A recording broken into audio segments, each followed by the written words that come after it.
The Bell X-14, also known as the Bell Type 68, was an experimental vertical takeoff and landing aircraft developed in the United States during the 1950s. The primary objective of the project was to demonstrate vectored thrust for horizontal and vertical takeoff, hovering, transition to forward flight, and vertical landing.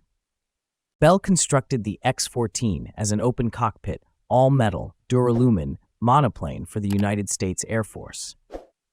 The aircraft was powered by two Armstrong Siddeley Viper turbojet engines equipped with thrust deflectors positioned at the aircraft's center of gravity.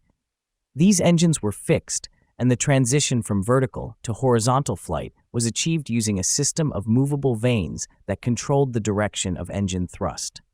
The X-14 had a top speed of 180 miles per hour and a service ceiling of 20,000 feet. To expedite development, Bell used existing parts from two Beechcraft aircraft, the wings, ailerons, and landing gear from a Beech Bonanza, and the tail cone and empennage from a Beech T-34 Mentor. The open cockpit and the use of two non-removable fuel tanks under the wings further simplified the design. The X-14's first flight occurred on February 19, 1957, demonstrating vertical takeoff, hover, and vertical landing.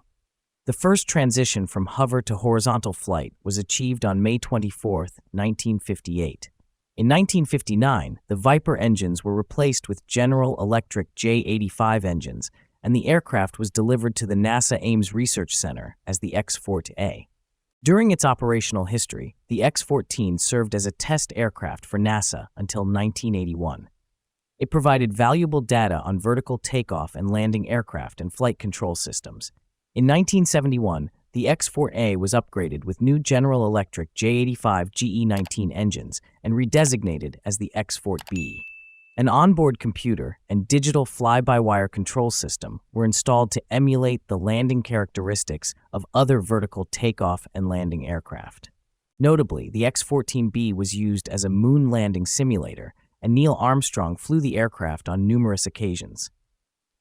The X-14B continued in this role until it was damaged in a landing accident on May 29, 1981, and was never repaired. Plans for further versions, including an X-14C with an enclosed cockpit and an X-14T trainer, did not materialize.